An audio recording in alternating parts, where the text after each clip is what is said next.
صحیح کر دے گا۔ بہت بڑے عالم دین آیت اللہ ابو الحسن اصفہانی 8 سال کی عمر سے شوق دین، اصفہان کے رہنے والے، چھوٹا سا گاؤں، کہتے ہیں 8 سال کی عمر سے مکتب میں جاتا تھا، دینی تعلیمات پڑھتا تھا۔ جب میں 11 سال کا ہوا تو وہ تعلیم وہیں تک تھی، اور اعلیٰ تعلیم حاصل کرنے کے لیے مجھے اصفہان جانا پڑتا۔ تو اپنے والد کو کہا کہ بابا میں اصفہان چلا جاؤں۔ انہوں نے کہا بیٹا آپ کی عمر 11 سال ہے، چھوٹے بچے ہو، کھانے کا مسئلہ، کپڑوں کا مسئلہ، اکیلے تکو تنہا دروس پردیس میں کس طرح رہو گے، یہ تمہارے بس کی بات نہیں۔ لیکن شوق دین، نور دین، ہدایت کا اتنا شوق کہ باپ میں نے جانا ہے، میرا دل یہاں نہیں لگ رہا۔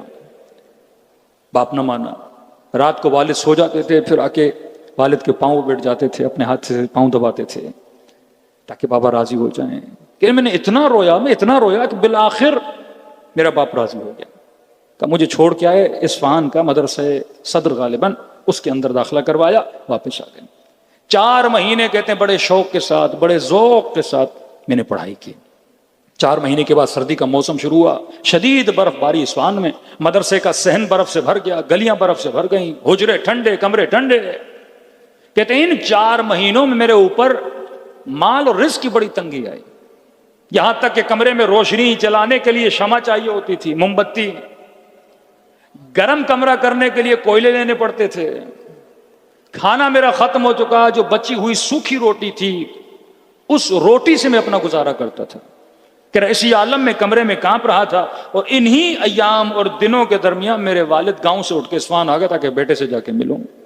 اب جیسے کمرے میں آئے تو کمرے میں روشنی نہیں، کمرہ ٹھنڈا پڑا ہوا ہے، کھانے کے لیے کچھ نہیں، بیٹے کی آنکھوں کے نیچے ہلکے پڑے ہوئے ہیں، کہ فوراً میرے والد نے ڈانٹنا شروع کر دیا، ابو الحسن میں نے پہلے ہی کہا تھا یہ تمہارے بس کی بات نہیں ہے۔ ضد لگا دی کہ میں نے مدرسے جانا ہے، مدرسے جانا ہے، مدرسے جانا ہے۔ دیکھو کیا حالت بنائی ہے، کھانے کے لیے کچھ نہیں، سردی کا مسئلہ ہے، بیمار پڑ جاؤ گے، اگر کنویں ہو جاتا تو ہم کیا کرتے ماں باپ۔ 11 سال کا بچہ، کہتے میں حجرے سے باہر نکلا، صحن کے بیچ میں کھڑا ہو گیا، آسمان کی طرف دیکھا، کہا نا تو اپنی آخرت بنا، خدا تمہاری دنیا بنائے گا، تو اپنا معاملہ رب کے ساتھ صحیح کر، خدا بندوں کے ساتھ تیرے معاملات کو صحیح کرے گا۔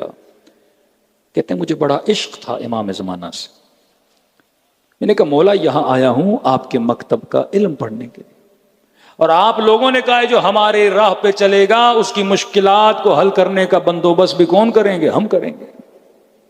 آپ نے کہا جس کے پاس امام ہے اسے گھبرانے کی ضرورت نہیں ہے، آپ نے کہا ہم وہ ہیں جن کا وارث ہے، ہم لاوارث نہیں ہیں۔ مولا اب یہ میرے والد مجھے لے جائیں گے لیکن مجھے یہاں رہنا ہے، علم دین حاصل کرنا ہے۔ کہ آنکھوں سے آنسو بارش کی طرح بہ رہے تھے، امام زمانہ کے ساتھ استغاثہ۔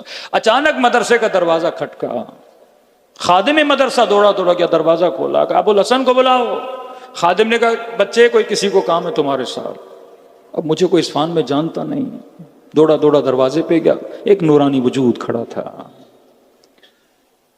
اس نے کہا ابو الحسن تمہارے کمرے میں موم بتیاں پڑی ہیں، ذرا اس کو غور سے دیکھو، پیچھے بہت موم بتیاں پڑی ہیں، کہ اپنا ہاتھ آگے لاؤ، کچھ پیسے میرے ہاتھ پہ رکھے، کہ ان ہاتھوں سے جا کے کوئلے لینا، کمرے کو گرم کرنا، کھانا لینا، کیونکہ تمہارے حجرے میں مہمان آیا ہوا ہے اور پریشان ہونے کی ضرورت نہیں ہے، تم اس کا ماننے والے ہو جو اپنی قوموں کا خیال بھی رکھتے ہیں، جو اپنے شیعوں پہ نظر بھی رکھتے ہیں۔ کہتے ابھی سمجھ نہیں آ رہا تھا کہ یہ کون ہے۔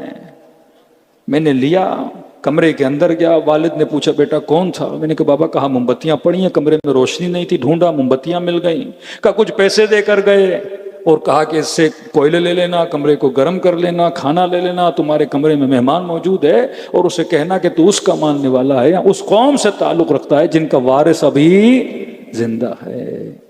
کہتے میرے والد کھڑے تھے، یہ سن کے گھٹنوں کے بل بیٹھے اور زار و قطار رونے لگے، کہنے لگے بیٹا تو 11 سال کا ہے، تجھے امام زمانہ پر ایمان ہے، لیکن وائے ہو مجھ پہ میں بوڑھا ہو گیا اور میں تیرے لیے پریشان ہوں کہ تجھے کون سنبھالے گا، تو جن کی راہ پہ چلا ہے وہی تجھے سنبھالنے والے ہیں، تو اپنی اصلاح کر، پھر دیکھ ہم تمہارے معاملات کو کس طرح سے صحیح کرتے ہیں۔ اگر تو اپنی اصلاح نہیں کرے گا تو ہماری طرف سے بھی معاملات کی اصلاح نہیں ہوگی۔ صلوات پڑھے محمد والے